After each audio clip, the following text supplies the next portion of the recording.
Bonjour à tous, c'est Augustin de Mon indépendance financière. Aujourd'hui, je vais vous lire mon résumé de l'ouvrage Stratégie de prospérité de Jim Rohn, qui est sorti en 1986. L'auteur est sorti de l'université un an après y être entré, en pensant qu'il s'avérait qu'il en savait suffisamment. Il avait hâte de travailler. Il reconnaissait que ce fut une de ses grosses erreurs de jeunesse. À 25 ans, Jim Rohn était sans ressources. Sa vie était semblable à la majorité. Il travaillait déjà depuis 6 ans et a décidé de faire un bilan. Il avait des dettes, était marié, son salaire n'était que de 57 dollars par semaine et n'augmentait pas. Les promesses qu'il avait faites à sa femme n'étaient qu'un souvenir. Il était ambitieux et travaillait fort, il a cru que cela lui assurait le succès. Deuxième erreur. Il songeait à se lancer en affaires, mais ne passait pas à l'action car il n'avait pas de capital. C'est là qu'il fit une rencontre qui changea le cours de sa vie. Mr. Earl Schoff. Mr. Schoff lui a enseigné toutes ses stratégies pour réussir dans la vie et les a mises en application. Il est devenu un conférencier émérite, connu dans le monde. Dans son livre, il nous enseigne donc les 7 stratégies qui ont lui permis de réussir. Les conseils évoqués sont tirés de 5 mots-clés. Les principes fondamentaux, le bonheur, la prospérité, le succès et la discipline. Première stratégie, libérer le pouvoir des objectifs. Les objectifs sont des rêves clairement définis et vous aident à trouver des motifs qui vous poussent à agir. Si vous savez ce que vous voulez et que vous le voulez vraiment, vous trouverez inévitablement le moyen de l'obtenir. Posez-vous la question suivante. Qu'est-ce qui me motive vraiment? Jim Rohn distingue 4 facteurs de motivation. 1. La reconnaissance. 2. Éprouver le sentiment de réussite. 3. La famille. 4. La générosité. Se fixer des objectifs. Il y a 2 types d'objectifs selon lui. Les objectifs à long terme. Qu'est-ce que je désire faire durant les 10 prochaines années? Dès qu'un objectif est atteint, il faut en fixer un nouveau. Les objectifs à court terme. Faites en sorte que vos échecs soient douloureux. Nous pouvons comprendre que si ça fait mal, nous n'ayons plus envie d'en subir un nouveau, tandis que si c'est anodin, alors subir un échec sera une formalité. Il faut viser haut, suffisamment pour exiger de nous un effort, motivé à l'action. Mais il ne doit pas être dans les nuages pour ne pas nous décourager. Demandez. Demandez ce que vous désirez, mais faites-le de façon intelligente. Ayez foi en vous-même et en vos objectifs. Les priorités lorsque vous déterminez les objectifs, il en faut des prioritaires et des secondaires.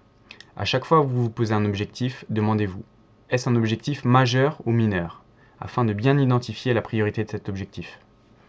La concentration. Accordez un maximum de concentration à tout ce que vous faites. Si vous voulez rêvasser, et c'est important, faites-le dans les plages de temps que vous êtes réservées pour ça. Le reste du temps, concentrez-vous. Vous n'imaginez pas quel effet cela aura sur votre vie. Deuxième stratégie, étendez la sphère de vos connaissances. Il est important d'apprendre à se saisir de tout ce qui a une réelle valeur autour de soi. Étudier. L'arrêt de l'école n'est pas un prétexte pour arrêter d'apprendre. Créez un journal intime. À la fin de chaque semaine, passez du temps à réfléchir à ce qu'il s'est passé ces 7 derniers jours. Analysez vos échecs. Comment acquérir la sagesse? Il y a 2 voies. 1. La réflexion. Regardez les événements qui se sont déroulés dans votre vie et tirez-en des leçons. Ainsi, vous apprendrez énormément. Une expérience peut devenir une denrée monnayable, une source de richesse, mais il n'en sera ainsi que si vous prenez le temps de réfléchir à cette expérience et de la noter dans votre esprit. Une fois que vous ferez cela, vous transformerez vos expériences en quelque chose de valable. 2. Apprendre à partir de l'expérience d'autrui. Apprenez des échecs d'autrui et ne reproduisez pas leurs erreurs. Il y a plusieurs façons d'apprendre d'autrui. Livres et cassettes. Toutes les personnes qui réussissent lisent et relisent. C'est leur curiosité qui les pousse à lire, elles veulent savoir et sont constamment en quête de nouvelles façons de s'épanouir. Les leaders sont des lecteurs. Écoutez les sagesses des uns et les folies des autres. Choisissez une personne couronnée de succès et invitez-la à dîner. Posez-lui des questions et écoutez. Observez les gagnants et les perdants. Vous désirez obtenir une promotion? Observez vos supérieurs. Observez la manière de se comporter des gens qui ont réussi. Si vous n'avez pas beaucoup de temps, essayez de consacrer 30 minutes par jour à apprendre. La répétition est mère de l'habileté. Chaque mois, mettez de côté une partie de votre revenu pour l'investir dans votre recherche de connaissances.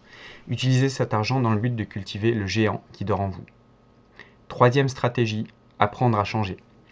Si quelqu'un vous donne 1 million de dollars, alors vous feriez bien de vous efforcer à devenir millionnaire. Un homme très prospère disait, si vous preniez tout l'argent qu'il y a dans le monde pour le diviser en parts égales, et le redistribuer à chacun, ce même argent retournerait dans les poches de ceux qui le possédaient auparavant. Surpassez-vous pour obtenir plus que vous n'avez déjà. Pour gagner plus, il faut montrer sa valeur et en acquérir. Vous désirez être supérieur à la moyenne? Alors affichez un sourire supérieur à la moyenne, souciez-vous de votre prochain et développez un désir intense de gagner. Nous ne souhaitons pas que quelque chose de meilleur, nous le devenons. Le problème est en nous, pardon. Alors arrêtons de blâmer les autres. Voici 3 restrictions que l'on s'impose à soi-même. La procrastination. Elle est dangereuse, elle entraîne la stagnation. Tout remettre au lendemain est dangereux car au bout du compte, les journées s'accumulent et le résultat est catastrophique à la fin de la journée et à la fin de l'année. Le blâme. Nous pointons du doigt alors que le problème est en nous-mêmes. Tout cela pour défendre notre ego. Nous n'avons pas à faire face à nos faiblesses ni nos défaites. L'excuse. Les gens font d'incroyables détours pour ne pas faire face à la réalité. Il faut se poser une question. Qu'allez-vous faire à partir d'aujourd'hui pour vous améliorer et améliorer votre vie? Si vous ne vous débarrassez pas de certaines restrictions que vous êtes imposées, les 5 prochaines années seront semblables aux 5 dernières. Pour progresser, il faut être discipliné. Nous ne pouvons pas changer quelqu'un, c'est lui qui décide de changer. Comment changer? Nous ne pouvons pas changer du jour au lendemain, mais c'est un processus évolutionnaire composé de petits changements quasiment imperceptibles. Apprenez à vous discipliner. Seule la discipline vous permettra de faire des efforts constants pouvant former les habitudes qui vous mèneront à la réussite. Commencez par relever des petits défis et enchaînez-les, puis augmentez petit à petit la difficulté. Par exemple, si vous souhaitez perdre du poids, alors mangez votre pain sans beurre. Petit à petit, l'oiseau fait son nid. 4e stratégie, occupez-vous de vos finances. Si l'argent devient l'objet de votre amour et que vous poursuivez la recherche de la fortune aux dépens d'autres valeurs, vous aurez perdu et non gagné. Nos actes en disent long sur nous-mêmes. Jim Rohn dit qu'il faut être heureux de payer ses taxes. Sans elles, le gouvernement n'aurait aucun équilibre. Pas de défense, de recherche et tous les services publics. En revanche, il précise qu'il ne faut pas en payer de trop. La règle des 70-30. Dépensez en taxes 70% de vos revenus. Il parle en fait de tout ce qui est nécessaire pour vivre, comme son loyer, la nourriture et aussi les taxes de l'État. Pour les 30% restants, faire comme suit. 10% en charité, 10% en investissement de capital, se lancer en affaires, même à temps partiel, 10% en épargne, cela vous permet d'affronter les hivers de la vie. Sachez rajuster votre tir. Il se peut que l'on dévie notre chemin comme une fusée que l'on envoie sur la Lune, et dans ce cas-là, il faut réajuster son tir, se remettre dans le bon chemin. C'est humain de dévier, il faut savoir se remettre sur les rails. Faites un décompte. Faites un état financier. Inscrivez la liste de vos biens sur la moitié d'une feuille et de vos obligations sur l'autre moitié, et soustrayez le montant de vos obligations à celui de vos biens. Il faut avoir une certaine attitude, celle de la prospérité et du bonheur. Pour ça, il faut apprendre à aimer plutôt qu'à détester, même s'il s'agit de donner de l'argent. 5e stratégie, la maîtrise du temps. Il faut que vous gériez intelligemment votre emploi du temps. Votre temps est la plus précieuse de vos possessions. Elle est limitée et il est impossible d'en acquérir plus. Il répertorie 4 attitudes vis-à-vis de la gestion de son emploi du temps. Se laisser aller, être en retard, nous ne pouvons pas nous laisser aller vers une vie meilleure. Mentalité du 9 à 5, osciller entre les laisser aller et le travail de bourreau. Le bourreau du travail provoque l'éloignement de la famille. Une gestion intelligente de son temps. Accorder de l'importance à tous les éléments de notre vie. Travailler en mettant l'accent sur la productivité et non pas le nombre d'heures, comme nous avons tendance à le faire en étant salarié. La maîtrise de votre temps. Il faut apprendre à dire non. Il est important de bien scinder le travail et l'amusement. Il faut bosser quand nous sommes au travail, mais ne plus y penser lors de nos repos. Apprenez à vous connaître. Il faut savoir l'heure à laquelle nous sommes plus productifs. Jim Rohn conseille d'écrire ses idées noir sur blanc. Il faut tout coucher sur un papier et planifier ses journées. Il préconise 4 outils importants. Un journal. Informations utiles, bonnes idées et bons conseils. Un classe projet. Allouer une section à chaque projet. Un calendrier. Registre des rendez-vous, notez vos frais, le contenu des rencontres et les choses à faire. Un plan d'attaque. Ne commencez pas une journée sans l'avoir planifié. Puis une semaine. Qu'est-ce que je veux accomplir cette semaine? Et enfin un mois. 6e stratégie, s'entourer de gagnants. Nous sommes comme les gens qui nous entourent. S'ils dépensent tous leurs revenus, alors nous ferons pareil. Nous agissons comme les personnes qui nous entourent. Il faut donc toujours se demander, quel effet a cette personne sur moi? Suis-je d'accord de me trouver en compagnie de ces personnes? Si vous ne savez pas trop, alors posez-vous ces questions supplémentaires. Que vous font-elles faire? Que vous font-elles écouter? Que vous font-elles lire? Que vous font-elles sortir? Que vous font-elles penser? Comment vous font-elles parler? Comment vous font-elles vous sentir? Que vous font-elles dire? Demandez-vous si vos connaissances vous rapprochent ou vous éloignent des buts que vous vous êtes fixés. Si quelqu'un essaye de vous arracher à vos rêves, alors il faut se débarrasser de son influence. Si nous ne pouvons pas, collègues, alors il faut la limiter au maximum. En revanche, passez plus de temps avec les bonnes personnes. Trouvez des gens qui ont réussi et qui vous aideront à dresser un plan du succès. 7e stratégie, apprendre l'art de bien vivre. Pour enrichir sa vie, il faut déjà privilégier la qualité à la quantité. Il ne faut pas accorder plus de pouvoir à l'argent qu'il n'en possède. Il faut savoir que l'argent amplifie. Par exemple, quelqu'un qui boit, s'il possède plus d'argent, se noiera dans l'alcool. Pour quelqu'un qui est heureux, plus d'argent lui permettra d'amplifier son bonheur. L'amour et l'amitié. Il est très important d'aimer et d'être aimé. Cela permet de vivre pleinement. Nous sommes faits pour avoir des relations. Les amis sont aussi très importants.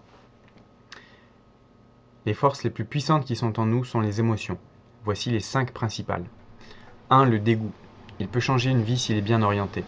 Dès que nous atteignons un point de non-retour, nous pouvons vouloir tout changer et trouver la motivation pour. 2. La décision. Une décision qui peut changer le cours de notre vie peut se vivre comme une guerre civile intérieure. Quoi que vous fassiez, ne vous arrêtez jamais à la croisée de 2 chemins. Décidez. Mieux vaut faire un mauvais choix que aucun. 3. Le désir. Il vient de l'intérieur de nous et non pas de l'extérieur, mais il peut être activé par des éléments venus de l'extérieur. N'importe quoi peut déclencher le désir, donc il ne faut pas ériger des murs pour se protéger, mais se laisser envelopper par sa vie. 4. La détermination. Vous devez être capable de dire « je veux ». Rien ne peut résister à la volonté humaine prête à mettre en jeu sa propre existence pour atteindre son but. Benjamin Disraeli. La détermination, c'est se promettre de ne jamais abandonner. Pendant combien de temps essayerai-je encore de réaliser mes rêves? À cette question, nous devrons répondre tant et aussi longtemps que je n'y serai arrivé. 5. L'action. C'est l'ingrédient qui assure le résultat. Seule l'action peut provoquer une réaction positive. La foi sans l'action n'est d'aucune utilité. Les affirmations sont utiles si l'on s'en sert comme un outil pour créer l'action. Pour finir, Jim Rohn propose de se poser toujours ces 4 questions. Pourquoi essayer? Pourquoi ne pas essayer? Pourquoi pas vous? Pourquoi pas maintenant? Conclusion. Ce livre apporte vraiment toutes les bases en termes de développement personnel. Derrière un titre qui fait penser à l'argent, en fait ce sont 7 stratégies à mettre en place pour réussir dans tous les domaines. Étant fan de développement personnel depuis quelques années, j'ai vu qu'il y avait vraiment les préceptes indispensables que j'ai pu apprendre jusque-là. Voilà, avec ces méthodes, on se rend très vite compte que certaines personnes de notre entourage nous prennent toute notre énergie. Le fait de moins les fréquenter, ça aide vraiment à penser plus positivement et à aller de l'avant. La maîtrise de son temps est aussi très importante et je m'efforce toujours, avec des méthodes d'organisation, à mieux gérer mon temps et afin d'en avoir plus de disponible. Si je devais conseiller sur les stratégies à appliquer tout de suite, pour ma part, ça serait d'abord se fixer des objectifs, comme Ron le précise. Toujours apprendre et s'occuper de ses finances. C'est très très important. Vos objectifs doivent être précis et datés, et décomposés en plus petits objectifs s'ils vous semblent trop gros. Écrivez-les pour 1 an, 5 ans et 10 ans, mais engagez-vous à les tenir et à ne pas les laisser traîner. Un conseil, affichez-les à un endroit où vous pourrez les lire tous les jours. Autre chose, n'essayez pas d'en avoir trop. Prenez les plus importants à vos yeux. Si vous en avez trop, vous ne ferez rien. Voilà. Il s'agit vraiment d'un excellent ouvrage contenant vraiment toutes les bases pour réussir, surtout lorsqu'on débute en développement personnel.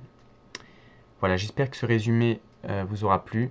Vous pouvez trouver le lien du livre dans la description. N'hésitez pas à vous abonner à la chaîne si vous souhaitez d'autres résumés de livres. Je vous dis à bientôt pour une prochaine vidéo.